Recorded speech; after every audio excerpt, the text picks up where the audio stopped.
Welcome to the SEO.co Search Engine Optimization Podcast. Digital marketing essentials and next-level tactics. From off-site and on-site optimization to persuasive selling and everything in between. You'll learn actionable tips on what it takes to outright and outrank your competition.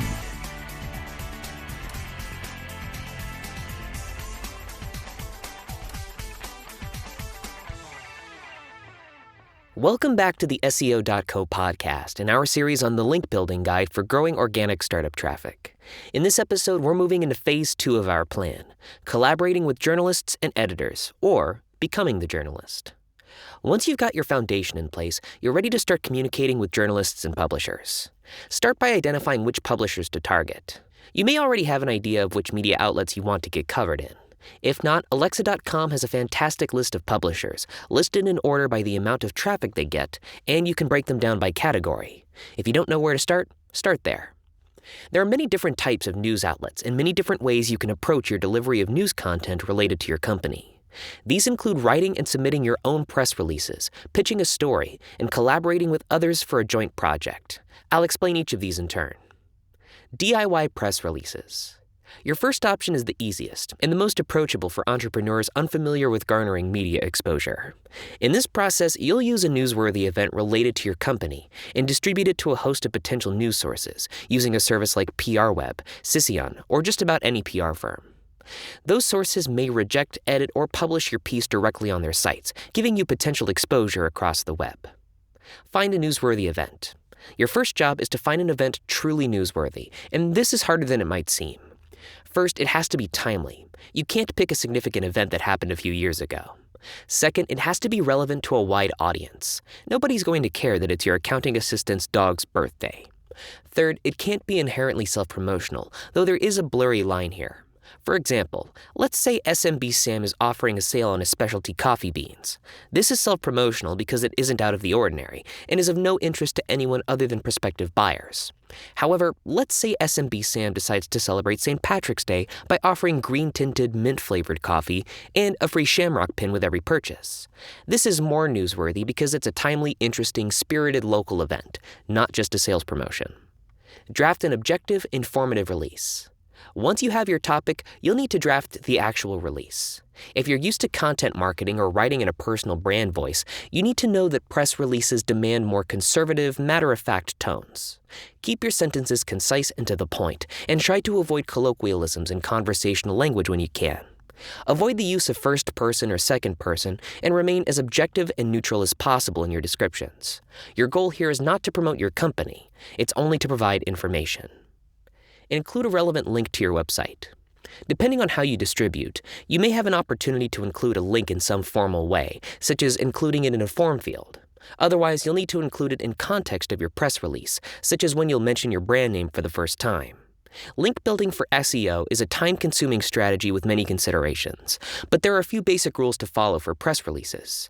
Make sure your link makes sense in context. Avoid using keyword-stuffed anchor text, including only one link, and avoid making it promotional with language like "check out our site." Submit to a distribution network. Once your draft is complete and edited, you can submit it to a distribution network, which will distribute your work automatically among hundreds to thousands of different publishers. Using a tool like PRWeb, which we recommend, you can filter out various publishers to better target your audience.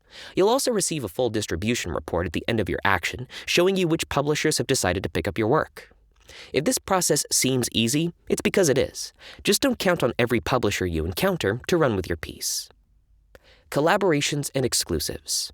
Collaborations and exclusives are different types of news stories, and they don't rely on the manual submission of articles to be published. Oftentimes, this is the joint work of a journalist and a personal brand or entrepreneur or individual, so you'll need either a pre-existing relationship with a journalist or a strong enough reputation to earn these pieces on your own. You'll get varying degrees of exposure and reputation boosts depending on the type of collaboration you choose. Here's just a few. Interviews. Interviews are great because they give your personal brand tons of exposure, and you get to control the content that goes into the piece with how you respond to the journalist's questions. Unfortunately, they're also notoriously hard to earn for startups because you probably haven't had time to develop much of a reputation. When a journalist looks to interview a leading authority in a given industry, they tend to look from the top down, meaning an entrepreneur more popular than you will probably beat you to the punch. Still, be on the lookout for interview opportunities, especially when it's a mass interview with multiple authorities on one topic. One fantastic way to do this is to sign up for Haro, Help a Reporter Out, which will put you on an email list that will send you opportunities that may be of interest to you. Basically, reporters who need sources for their stories can solicit them via Haro, and if you find a story for which you think you could be a good source, you can contact the journalist and offer your assistance. It's free, and it's a great way to grow and connect with journalists who write about your industry. Profiles. Profiles tend to be short, but close examinations of businesses, organizations, people, or establishments in the city. Reviews often fall into this category, though reviews often deviate from the standard of news. Instead, imagine that our friend SMB Sam has been developing Red Diamond coffee for about a year, but has suddenly seen a huge surge in popularity among certain segments of the population.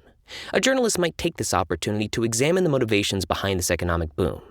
Again, this is a hard collaboration to come by because it requires that you already have something powerful to offer.